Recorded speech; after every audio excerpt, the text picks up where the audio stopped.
Hello बच्चों, let's read the following question में assertion दिया है a use of ball bearings between two moving parts of a machine is a common practice. Machine के two moving parts के between अगर हम ball bearings use करते हैं तो ये कॉमन प्रैक्टिस है। रीजन क्या दिया है? Ball bearings reduce vibrations and provide good stability. Ball bearings क्या करते हैं? वाइब्रेशंस रिड्यूस करते हैं एंड गुड स्टेबिलिटी जो है वो प्रोवाइड करती हैं। ए Both A and R are true and R is the correct explanation of A. B. Both A and R are true but R is not the correct explanation of A. C. A is true but R is false. D. A is false but R is true. E. Both A and R are false. So first of all, we will talk about the key concept used in the question. इस question में क्या key concept use हो रहा है? Firstly, we will talk about friction. हम friction के बारे में बात करेंगे. Friction क्या होता है?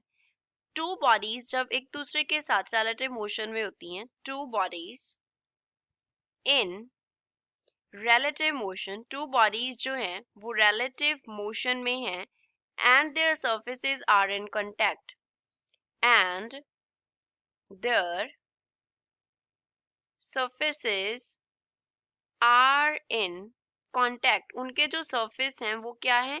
कॉन्टैक्ट में है। तो मोशन को अपोज करता हुआ वहां पे फोर्स एक्ट करेगा। A force acts which oppose the motion, which oppose the motion. वहां पे फोर्स एक्ट करता है जो कि मोशन को क्या करता है? अपोज करता है। तो उस फोर्स को हम बोलते हैं फ्रिक्शनल फोर्स।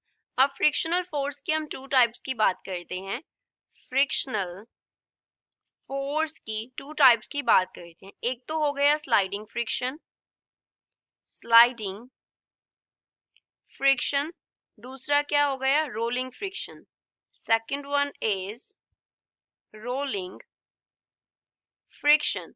तो स्लाइडिंग फ्रिक्शन में लेट अस से हमारे पास क्या है? एक इस तरीके से बॉडी है, उसके ऊपर दूसरा बॉडी इस तरीके से है। अब ये दोनों क्या कर रहे हैं? स्लाइड कर रहे हैं। ऊपर वाला ए बॉडी जो है वो बी के ऊपर क्या कर रहा है? स्लाइड कर रहा है। तो यहाँ पे जो फ्रिक्शनल फोर्स एक्ट करेगा वो स्लाइडिंग फ्रिक्शन होगा एंड यहाँ पे जो एरिया है कांटेक्ट का वो ज्यादा आ रहा है। Area of contact is more. Contact का जो एरिया है बिटवीन टू सरफेसेस वो क्या है? मोर है। अब रोलिंग फ्रिक्शन की बात करते हैं। लेट अस कंसीडर कि हमारे पास एक बॉडी बी है जिसके ऊपर एक बॉडी जो है ए बॉडी वो रोल कर रहा है। ए बॉडी क्या कर रहा है? रोल कर रहा है। तो यहाँ पे क्या करेगा? फ्रिक्शनल फोर्स एक्ट करेगा जो कि इस मोशन को अपोज करेगा। तो यहाँ पे जो फ्रिक्शन लगेगी दैट फ्रिक्शन, वो रोलिंग फ्रिक्शन होगा। तो लेकिन यहाँ पे एरिया ऑफ कांटेक्ट जो है, लेकिन यहाँ पे एरिया ऑफ कांटेक्ट जो है वो क्या है? लेस है। तो हम क्या कंक्लूड कर सकते हैं कि जो रोलिंग फ्रिक्शन होता है, रोलिंग फ्रिक्शन होता है वो लेस होता है स्लाइडिंग फ्रिक्शन से। Rolling friction is less than sliding friction. Rolling friction जो होता है वो स्लाइडिंग फ्रिक्शन से लेस होता है।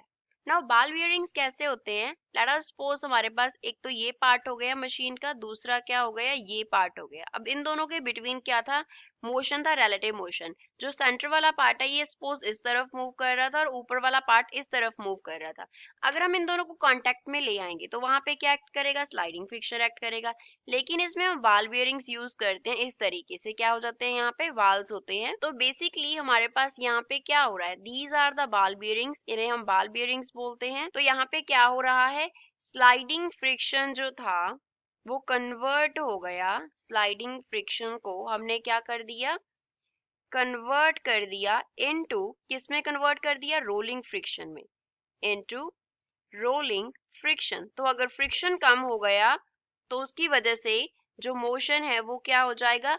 इजीली होगा। मींस उसमें हीट कम प्रोड्यूस होगा। मोशन में लेस हीट प्रोड्यूस होगा। तो मोशन क्या हो जाता है? इस तरीके से इजीली जो है वो वहां पे अक्कर करता है। मशीन पार्ट्स का जो लाइफ टाइम है वो बढ़ जाता है रोलिंग फ्रिक्शन क्योंकि कम होती है स्लाइडिंग फ्रिक्शन से। कॉमन प्रैक्टिस है ये मशीन के टू मूविंग पार्ट्स के बिटवीन जब हम बॉल बियरिंग्स यूज करते हैं। Yes, this is true.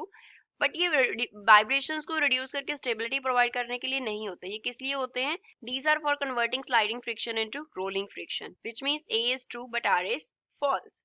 So C is the correct answer for the given question. I hope you understood it well. Thanks.